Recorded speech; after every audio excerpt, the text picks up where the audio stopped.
Salut, bonne année 2023, meilleurs vœux à tous et bienvenue sur Anakaland. Dans la vidéo d'aujourd'hui, je reviens sur la saison 2 de Alice in Borderland, série que j'adore mais dont la saison 2 a soulevé pas mal d'interrogations.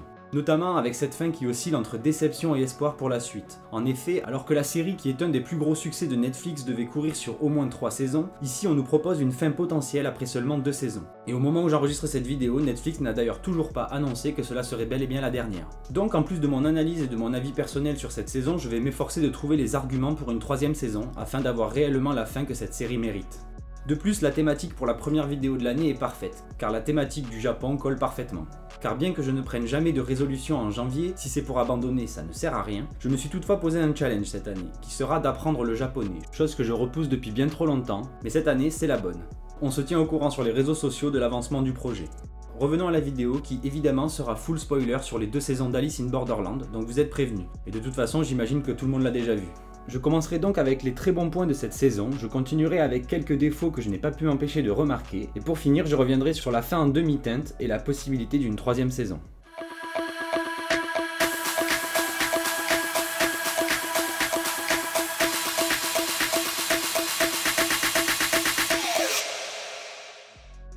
Pour commencer, la mise en scène dans cette nouvelle saison est exceptionnelle, le niveau est excellent, avec une grande qualité dans le choix des placements de caméra et des personnages dans le cadre.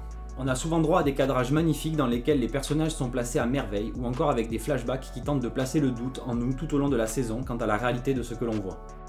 Et puis, encore dans l'intro, on nous jette dans le jeu du roi de pique sans rien comprendre, une scène de fusillade très violente avant de revenir quelques minutes plus tôt pour nous donner du contexte et repartir encore sur cette séquence de carnage. Avec ce choix du point de vue subjectif à travers les yeux d'Arisu, on sent encore plus la tension et la peur pour les personnages. À l'exception peut-être de Shishiya qui reste les mains dans les poches, détente, alors que tout le monde se fait descendre. Mais je reviendrai sur l'arc narratif de Shishiya un peu plus tard dans la vidéo, tant il y a de choses à dire. La photo et la colorimétrie sont aussi excellentes. On voit une vraie évolution là encore dans cette nouvelle saison. Entre ça et la qualité des plans, j'avais vraiment l'impression d'être devant un très bon film.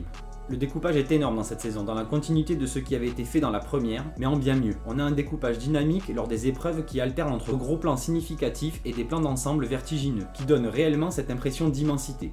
Et au milieu de ça, on a des plans au cadrage très bien choisis, par exemple lors de l'épreuve du roi de trèfle, qui est à poil, la caméra est à chaque fois parfaitement placée pour cacher ce qui doit l'être. Tout ça pour jouer avec le spectateur et nous inclure dans l'action. Et on a de très nombreux jeux de caméra dans le genre qui soulignent l'action, ou racontent même une histoire dans l'histoire par moment. En tant que spectateur, on est vraiment intégré au récit, et ça fait plaisir. Encore une preuve de qualité des programmes asiatiques depuis plusieurs années, ils savent encore raconter des histoires en soignant chaque étape de la production de leur série ou de leur film.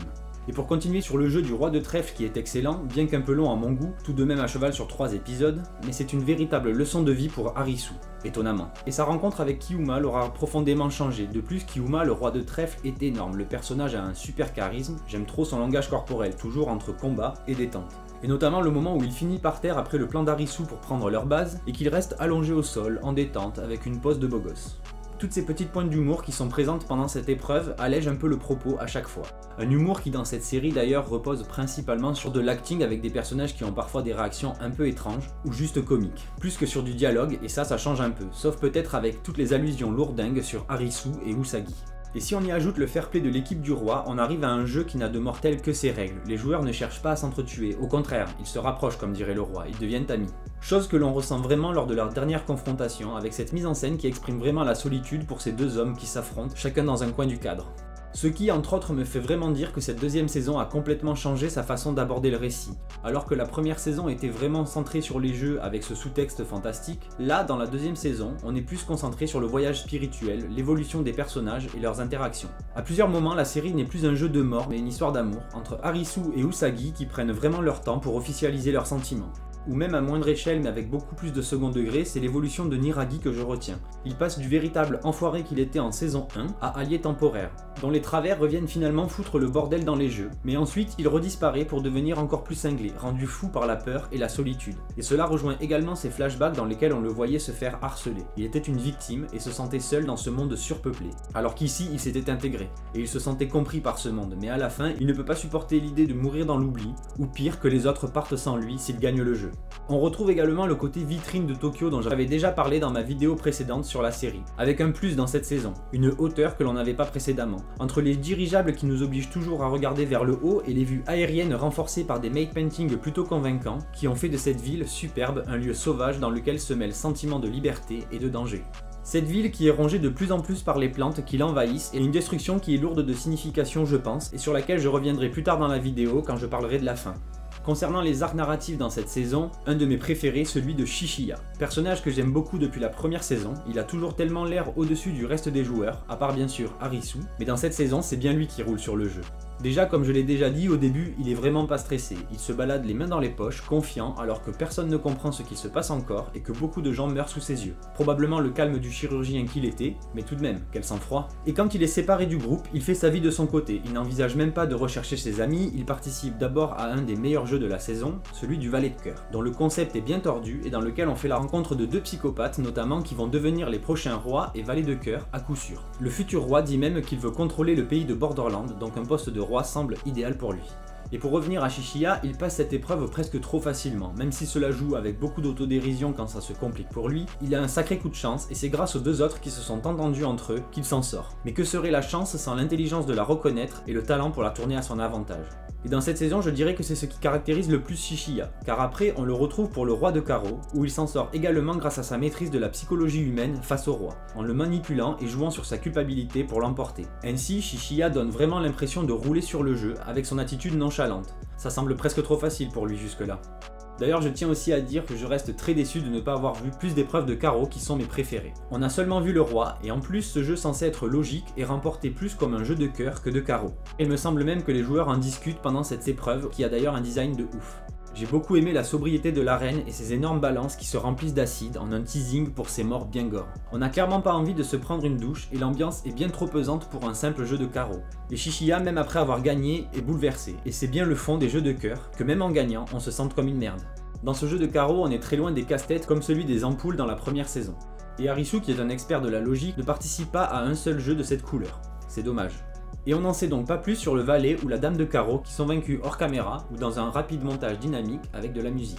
C'est donc la solution qu'ils ont choisie pour une des choses qui m'inquiétait le plus pour cette saison, placer 12 jeux dans 8 épisodes. Et ainsi, grâce à ça, ils peuvent traîner sur certains jeux importants et surtout ménager du temps pour la romance d'Usagi et Arisu. Et également développer un peu les autres personnages via des flashbacks trop généreux en informations inutiles, là où d'autres personnages ne sont même pas remis dans le contexte. Comme par exemple le retour de Niragi, qui devait être mort à la plage à la fin du 10 de cœur, mais là il revient en mode momie, à moitié cramé, mourant, mais toujours bien vivant. Ça n'a pas trop de sens, sauf quand on connaît la fin peut-être. Et cela rend bien trop irréaliste ce monde. En plus, à son premier comeback, les héros le retrouvent pour le roi de trèfle, ce qui semble étonnant vu sa personnalité qu'il ait choisi un jeu d'équipe pour refaire surface. Mais son évolution et sa presque fin sont touchantes et drôles aussi, et son côté psychopathe laisse entrevoir un jeune homme blessé et fondamentalement triste et seul, qui reporte sa colère sur les autres pour se sentir exister. On en revient encore une fois à ce côté beaucoup plus dramatique de cette saison et son développement plus sensible des personnages pour nous amener vers un autre paradigme à la fin alors qu'ils laissent tous finalement une deuxième chance à ce monde. Car oui, ce n'est pas eux qui vont avoir une seconde chance dans leur monde, mais bien leur monde auquel ils vont accorder une deuxième chance de ne pas les décevoir. Et je trouve ça à la fois poétique et intriguant pour la suite. C'est notamment très beau quand on voit Aguni, l'homme qui ne meurt jamais, qui lutte toujours à la fin. Borderland lui a tellement coûté, son meilleur ami, sa santé mentale et même sa vie si ça avait été logique. Car oui, il aurait dû mourir au moins 3 ou 4 fois dans cette série, mais il a un stock de vie bonus apparemment car il se relève encore et toujours. Après avoir balancé Niragi dans le feu à la plage, ils reviennent, puis Aguni se prend je ne sais combien de balles, dont une dans la tête, mais non, il est là, il tient bon jusqu'au bout, et il revient une dernière fois pour aider Arisu. Et même après tout ça et l'explosion de la pharmacie, il se relève. Bref, je ne sais pas si c'est très clair, mais vous l'avez vu comme moi, ce mec a l'air immortel. Et la scène finale quand il élimine le roi de pique est magnifique, même si le flashback n'avait pas vraiment d'intérêt, juste apporter une symétrie à des plans vraiment beaux sur Aguni, entre gros plans sur son visage et ce plan large dans lequel il est minuscule, j'ai beaucoup aimé. Et pour finir sur Aguni, sa relation avec la jeune Lara Croft, ouais je n'ai pas retenu son nom, est un peu étrange. Elle ne semblait pas être à la plage, donc comment se fait-il qu'ils soient si proches tous les deux en si peu de temps? Et concernant le temps également, on a un pan de l'intrigue qui semble avoir disparu dans cette nouvelle saison, le fait que tout le monde n'est pas arrivé à Borderland en même temps. Bien au contraire, à moins que la plage se soit construite en une semaine et que par exemple le dernier boss ait également fait son changement de personnalité et son tatouage en quelques jours seulement. Et par exemple concernant la vidéo, les gens que l'on voit dedans, ils ont vraiment l'air d'être là depuis un moment. Mais j'ai bien aimé aussi le fait que la femme dans la vidéo semble poser la question, à nous également. Car elle demande 2 fois si on veut savoir. La première c'est évidemment au caméraman, mais la seconde semble être destinée soit à Arisu et Usagi, soit à nous. Une jolie mise en abîme pleine de mystères. Donc on oublie le temps qui passe, y compris le concept des visas qui s'efface drôlement dans cette saison. Toutefois, même si cette saison est énorme, j'ai quand même quelques petites critiques. Certaines séquences sont longues, trop longues. Je comprends la volonté des auteurs et réalisateurs, par exemple le jeu du roi de trèfle a tendance à traîner, surtout à la fin, mais cela sert à créer un véritable lien entre Harisu et le roi, ainsi que mettre en lumière la prise de conscience d'Harisu. Ses amis doivent être pris en compte à tout instant dans chaque décision, ce qu'il risquera d'oublier d'ailleurs à la fin, dans l'épisode 8. Ou encore ces moments qui traînent comme les passages de tranquillité entre Harisu et Usagi avec la chasse au lapin, ou alors le passage du onsen dans les ruines du stade où il se baigne dans les sources chaudes. C'est aussi un peu long, même si la volonté est clairement de créer un sentiment de calme, une véritable pause hors des jeux pour les personnages, permettant notamment à la romance d'avancer, jusqu'au baiser entre les deux amoureux qui est interrompu par un cadavre. Ou encore les deux fois où on voit la jeune Lara Croft ramper, la première fois dans son flashback de sa première épreuve où c'est vraiment long, plusieurs longues minutes à la regarder se traîner au sol, mais encore plus à la fin alors qu'elle s'est presque faite couper en deux par le roi de pique qui lui a tiré une rafale à bout portant, mais qui survit et rampe encore pendant toute la journée jusqu'à Aguni. Scènes qui sont bien trop longues, ici ça n'a pas plus de fond que ça si ce n'est démontrer sa volonté de survivre. Et Aguni, l'homme qui ne meurt jamais, j'en reparle car c'est ridicule, il aurait dû mourir au moins 4 ou 5 fois dans la série, mais à chaque fois il se relève. Cela peut certes s'expliquer par la fin, si rien n'est réel tout est possible, comme le saut de 10 mètres sans élan de Usagi dans l'épreuve du roi de trèfle, elle est prête pour les Jeux Olympiques. Donc quelques petits moments un peu trop exagérés, mais ça reste une production japonaise, donc un peu d'exagération ce n'est pas si surprenant, ni grave. La plus grosse critique que j'aurai à faire sur cette saison, qui était énorme avant le final, c'est le manque de jeux qui sont super même si pas assez nombreux ou détaillés. Cet arc des figures passe bien trop vite et pas mal d'épreuves sont absentes alors que d'autres ont vraiment beaucoup de temps à l'écran. Comme je le disais, seulement 8 épisodes pour 12 épreuves, ça semble un peu court donc ça partait déjà pas sous les meilleurs auspices. La séparation du groupe était une solution. Mais on manque tout de même de très nombreuses épreuves, principalement celles de carreau, les épreuves de logique dont le valet et la dame passent à l'as. On voit seulement le dirigeable tomber pour la dame, mais on n'a pas accès au jeu, ni même seulement aux règles pour le valet. Et il en va ainsi pour beaucoup d'autres jeux, comme le roi de cœur ou le valet de trèfle sur lesquels la série passe bien trop rapidement. Et encore une fois, le valet de trèfle semble plutôt physique, à rester pendu à des cordes, alors où est la limite entre le trèfle et le pic ? Après, pour le valet de pique, que l'on voit rapidement, c'est ok, Quina casse des gueules et finit la dernière debout. C'est suffisant pour comprendre l'essence du jeu, mais concernant la dame de pique, qui meurt de la manière la plus classe de toute la série, elle dirige un jeu qui correspondrait plutôt à du trèfle, travail d'équipe. Même si elle est très violente et que c'est bien physique de l'affronter, quand on voit que la clé du jeu c'est convaincre les membres de l'équipe adverse d'en changer, le doute est permis. Cette épreuve fait appel à l'égoïsme des participants en opposition à leur cohésion d'équipe. Cela collerait donc plus à du trèfle pour moi. Du coup, dans cette saison, les jeux ne restent plus vraiment strictement dans leur domaine. Un jeu de carreau ressemblant à un jeu de cœur, le pic empruntant les codes du trèfle, tout semble brouillé. Et comme en plus on ne voit pas les jeux des autres figures, je trouve que c'est difficile de ne pas se sentir trahi par cette saison. Et en parlant de dirigeable, vous vous rappelez du plan où les filles quittent l'arène de la dame de trèfle, dont le jeu avait l'air super fun, je radote mais c'est dommage. Donc quand elles sortent, avec le dirigeable qui explose en fond, c'est pas un peu too much? Je suis d'accord, elles sont ultra badass les filles dans cette série, mais là on se croirait presque dans Avengers. Tellement badass d'ailleurs qu'en dehors du final d'Aguni et du roi de pique, les femmes sont les seules à se battre dans cette saison. Là où Harisu court avec une grande classe, je plaisante mais j'adore le voir courir, les filles sont de vraies coriaces dans cette série. Et par contre, si Harisu n'est pas très macho dans sa façon de courir, sa façon de jouer a apparemment un sacré impact sur son sex appeal. Attention Usagi car toutes les filles lui courent après dans cette saison. Ensuite, bien que la série soit très bien écrite, il y a quand même pas mal de petites incohérences dans le script. Par exemple, le coup de la grenade de Quina. On la voit bien l'oublier sur le fauteuil dans le premier épisode, puis elle la ressort à la fin de l'épisode 7 pour éclater le roi de pique. Comment a-t-elle fait ? Ou encore Niragi qui a un trou béant dans la poitrine, dans lequel je pourrais facilement passer mon bras, car oui j'ai des petits bras, mais il survit comme tous les autres pendant toute la journée, et j'avoue que ça casse vraiment la crédibilité de tout le reste de la série, dans lequel les gens meurent par paquet de 10. Comme par exemple Tata qui meurt en à peu près 10 minutes au début de la saison suite à l'hémorragie de sa main. Puis vient le temps du dernier jeu, la dame de cœur. Mira qui est donc bien le boss final, contrairement à ce que je pensais après la saison 1. Épreuve de cœur dont le décor est un peu fake, mais avec une thématique du mariage plutôt prononcée, avec les deux jeunes gens qui s'avancent vers l'autel et la reine de cœur pour officier. Ou pas. Et rien à voir, mais avez-vous remarqué que son immeuble est le seul à ne pas avoir été envahi par les plantes? Un peu comme si le monde se repliait vers son épicentre, le dernier jeu. Qu'en pensez-vous? Donnez-moi vos théories en commentaire. Et donc l'interprétation de Lisa Naka du personnage de Mira est excellente. Je la trouvais un peu trop dingue dans la première saison, mais là elle nous offre un grand moment. Elle est tellement crédible en manipulatrice, tantôt touchante et tantôt froide comme la glace. J'ai vraiment craqué pour ce personnage dans cette saison. Même si elle nous fait vriller le cerveau, d'abord avec ses règles toutes simples qui nous laissent toutefois deviner dès le début qu'elle va chercher un moyen de faire abandonner Harisu, puis la partie de croquet qui fait péter un câble avec Mira qui s'éclate et se fait sa meilleure partie, et Harisu qui subit ce jeu comme nous et tente de comprendre dans quel piège il est tombé. Puis, quand sonne l'heure du thé, le vrai jeu commence, avec un jeu d'esprit et de manipulation extrême car les mensonges de Mira prennent vie, et pas seulement pour nous spectateurs, mais aussi pour Arisu et Usagi qui s'y croient vraiment quand vient l'étape de l'hôpital psychiatrique. Toute cette partie était très intéressante, les auteurs tentent de nous mindfuck avec tous les clichés possibles, les droïdes du futur qui vivent Squid Game en monde ouvert pour les riches, ou la réalité virtuelle du futur et les extraterrestres. Probablement qu'ils sont allés chercher les pires théories sur Reddit pour écrire ces séquences. Et en plus Mira se fout de nous, à chaque fois en nous disant que c'est un mensonge, et elle provoque même Arisu. Puis vient le plus gros cliché de série télé depuis les années 90, avec le passage par la case Hôpital Psy. Un épisode que l'on retrouve dans bon nombre de séries, la première à laquelle je pense c'est Buffy, quand on essaie de lui faire croire que les 5 ou 6 dernières années de sa vie n'étaient qu'un délire. Et ben là, ils ont tenté ça aussi dans Alice in Borderland, qui l'aurait cru. Et en plus ils prennent leur temps, la scène est longue et Mira est très convaincante, surtout quand on voit la scène de l'accident à Shibuya qui aurait tout déclenché, au point de nous faire douter avant qu'elle se crame en parlant de jeu et qu'Arisu ne se reprenne enfin et se relève en bon héros de shonen porté par le pouvoir de l'amour. D'ailleurs à propos de ce passage, il y a une chose que je n'arrive pas à comprendre et vous allez peut-être pouvoir m'aider. Alors qu'Arisu est par terre dans une scène un peu trop longue encore une fois et qu'il remonte tous les lieux qui l'ont marqué à Borderland, ça se finit dans le tunnel. Mais pourquoi ne pas finir sur le jardin botanique qui a été le lieu le plus traumatisant pour lui et qui lui donnerait vraiment envie de crever car c'est là que ses amis sont morts? Non? Qu'en pensez-vous? Vous avez une idée là-dessus? Dites-moi en commentaire. Finalement le jeu continue et Arisu semble même se prendre au jeu du croquet, il s'amuse. Puis enfin victoire à la nuit tombée. Mira part après un discours toujours plus énigmatique et la voix propose aux joueurs soit de repartir, soit de devenir citoyen de Borderland. Et alors que tout le monde est mourant depuis des heures à se vider de son sang, ils sont toujours conscients pour annoncer leur choix.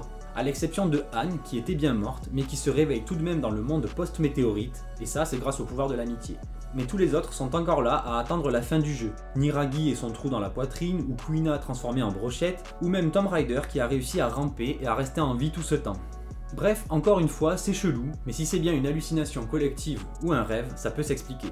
Mais là, c'est la merde, car je me souviens notamment d'un prof d'écriture qui disait que terminer une histoire par « c'est un rêve, rien ne s'est réellement passé », c'était une solution de facilité, et que c'était de la merde, point. Et bien que j'avais presque deviné cette fin, rappelez-vous pour ceux qui ont vu ma vidéo Différence, je disais qu'ils étaient peut-être morts et qu'ils étaient en enfer. Et bien c'était pas loin, ils ne sont pas morts, ils étaient dans une expérience de mort imminente, et ils ne sont pas en enfer mais dans un genre de limbe ou de purgatoire, un monde entre la vie et la mort. J'étais pas loin mais le pire c'est que je disais ça en plaisantant, je ne voulais surtout pas avoir raison, ou en tout cas pas comme ça. Je me disais justement que si ça finissait par une histoire de rêve, ce serait le pire. Ben voilà, franchement, deg. On est presque sur un final comme Lost. Mais plus j'y réfléchis et plus je vois encore un avenir pour cette série. Cette fin ne peut pas en être une, et surtout Borderland est un monde qui existe, ce n'est pas qu'un fantasme collectif. Donc soit ils ont dû écourter la série, ce qui arrive malheureusement, et ils ont voulu donner une fin heureuse à leur personnage, une belle fin dans laquelle Kuina et Anne pourront devenir amis, et où Arisu et Usagi pourront vivre ensemble. C'est mignon certes, mais ce n'est tellement pas la fin que cette série mérite, et au final beaucoup d'éléments me laissent penser à cette suite éventuelle. Avec, vous l'aurez deviné, l'épreuve finale de la mort qui tue, le Joker, qui fait son apparition sur la table à la toute fin. Des éléments donc sur lesquels je vais rapidement revenir pour essayer de vous convaincre que saison 3, il y aura, ou en tout cas que ce n'est pas la fin. Déjà, comme je le disais, cette fin est trop belle pour être vraie. Après son réveil, par exemple, Arisu revoit son frère, qui lui dit tout ce que Arisu a toujours voulu entendre de la part de son père et de lui. Donc encore un possible jeu d'esprit. Son frère, avec qui il voulait avoir une bonne relation, revient dans sa vie, et son père l'aime malgré son comportement qu'on lui connaît. Ce qui est très probable, après tout il a failli perdre son fils après avoir perdu sa femme, mais avec ce qu'on a vu du personnage, on aurait aussi pu imaginer qu'il en veuille à Arisu et lui sorte un truc du genre si t'avais pas traîné dehors avec tes copains au lieu de bosser, cela ne serait pas arrivé. Certes, ça serait vraiment un con d'avoir dit ça, mais là, à l'inverse, on a une situation vraiment idéale pour Arisu, la meilleure fin possible. En plus, il est avec Usagi à la fin, et c'en est de même pour tous les autres qui ont leur fin idéale. Kuina et sa famille, Shishiya qui remet sa vie et ses choix en question, etc. Donc si c'est bien un nouveau jeu du Joker, c'est un très bon moyen de les convaincre que c'est la réalité, sachant que c'était justement leur but de laisser une deuxième chance à leur réalité. Et là, elle est parfaite, donc que demander de plus? Mais le monde réel n'est pas censé l'être, et dans ces séquences, à la fin, même la lumière est parfaite, donc peut-être un peu trop beau pour être vrai. Même Usagi ne semble plus si triste, alors que son père vient toujours de se suicider, ça n'a pas changé. C'est un classique de la fiction, comme je le disais pour la séquence de l'hôpital psy, mais en leur vendant une vie idéale, ils ne voudront pas la quitter et finir le jeu ultime. Et dans une troisième saison, ils devraient se retrouver entre eux et retrouver leurs souvenirs pour passer à l'épreuve finale, ou peut-être même les 4 dernières épreuves finales entre Joker de cœur, Joker de trèfle, etc. Mais là, c'est surtout le fanboy qui parle. Et pour revenir sur les figures, Mira a bien dit à Arisu que après son choix de rester ou non, il aurait la réponse, quel que soit son choix. Mais pouvons-nous vraiment dire qu'il a eu sa réponse? Il ne se rappelle même pas de la question. Kyuma lui aussi parle de l'au-delà, ce qui serait un peu bizarre s'il se savait déjà dans cette sorte de purgatoire qu'on veut nous faire croire. Et également le fait que toutes les blessures dans le monde réel soient identiques à celles qu'ils ont eues au cours de leurs aventures à Borderland semble un peu suspect. Autant logique que suspect en fait, mais tout de même. Et c'est la même chose pour la destruction de la ville et l'invasion des plantes. Les dégâts sont identiques à ceux de la météorite. On voit par exemple le Shibuya 109, immeuble emblématique du quartier, dans le même état dans les deux mondes. Donc ça ne peut pas être seulement une création de leurs esprits car ils sont inconscients, donc personne ne pouvait savoir dans quel état était Tokyo. Et ce passage dans le bar avec Harisu, Chota et Karube, c'est pas suspect aussi, ils parlent bien de ce qui s'est passé à Borderland, donc ce n'est pas un flashback. Mais eux sont morts, donc c'est quoi, une autre illusion ou quoi? Voilà, et je terminerai en vous posant une dernière question. Aviez-vous remarqué que le générique de la saison 2, après avoir montré toutes les cartes tombées, y compris les figures, nous teasait un échiquier ou un damier? Et ça ne peut pas être une simple référence au design du jeu de la Reine de Pique, donc est-ce que cela voudrait dire que le jeu est sur le point de changer du tout au tout? Qu'en pensez-vous? Dites-moi également en commentaire, j'ai très hâte de vous lire.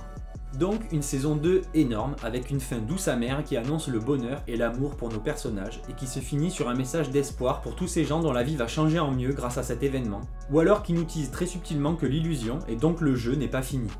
Et vous l'avez compris, je suis de ceux qui espèrent une suite, je croise les doigts, car je suis encore trop déçu par cette fin, mais si l'histoire continue, alors ça serait le top. Toutefois, je me rends compte en vous parlant que ça m'aide un peu à faire mon deuil de cette série, si ça doit être le cas. Mais j'espère vous avoir convaincu que ça serait bien mieux avec une troisième saison, et bien que si c'est réellement la fin je serai très déçu, je reste un grand fan de cette série et je la défendrai. Ça, ce n'est pas prêt de changer. Donc c'est parti pour un nouveau visionnage qui fera peut-être passer la pilule. Un grand merci à vous d'avoir suivi cette première vidéo de l'année, et n'hésitez pas à la partager si elle vous a plu, ça fait toujours vraiment plaisir. Je vous souhaite à nouveau le meilleur pour 2023. Sur ce, je vous laisse, jusqu'à la prochaine, à très vite sur Anakaland. Bye.